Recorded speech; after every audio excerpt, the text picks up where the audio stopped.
What's the weirdest thing you've ever found cleaning out someone else's stuff? When my neighbor Bridget died at 87, her daughter Celeste hired me to clear out the house. I'd done estate cleanouts for 3 years, mostly boring stuff like expired coupons and dusty Christmas decorations. You know the drill. Dead houseplants, medicine cabinets full of prescriptions from 1987, and enough Reader's Digest magazines to fill a library. Bridget's place seemed normal at first. Floral wallpaper, doilies everywhere, the usual old lady aesthetic.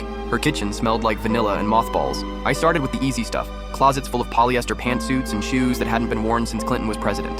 Then I opened the basement freezer. 17 Tupperware containers, each labeled with a name and date in Bridget's careful handwriting. Patricia, March 2019. Delano, June 2021. Waverly, October 2022. They were filled with what looked like gray powder, fine as flour but with an odd, chalky texture. My first thought was drugs. Maybe sweet old Bridget was running some geriatric cartel from her basement. But the containers were too carefully organized, too methodical. Each one had detailed notes about weight and storage temperature. I opened one labeled Montgomery, December 2020. Definitely ashes. Human ashes. My hands started shaking as I called Celeste immediately. "Oh, those," she said, like I'd asked about expired yogurt. Mom was the neighborhood's unofficial pet cremation service. Pet cremation? People would bring her their dead cats and dogs. She'd cremate them in that old wood-burning stove down there and return the ashes in nice containers. She never charged anyone, said it was her calling after Grandpa died. Relief flooded through me. Sweet old lady helps grieving pet owners. Totally normal. I should have known Bridget would turn even death into a community service. But here's the thing, Celeste continued, her voice dropping to barely above a whisper.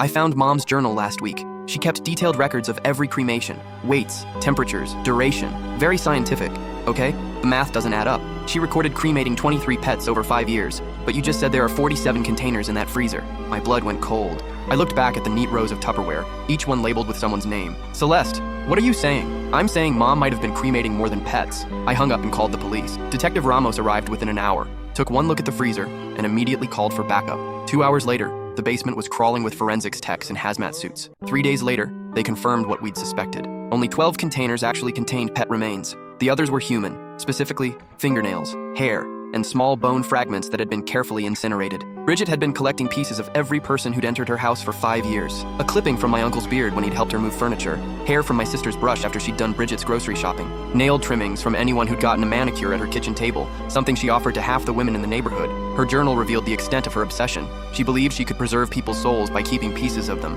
When they died, she'd have a connection to guide them to the afterlife. Page after page of meticulous notes about whose DNA she'd collected and how she'd obtained it.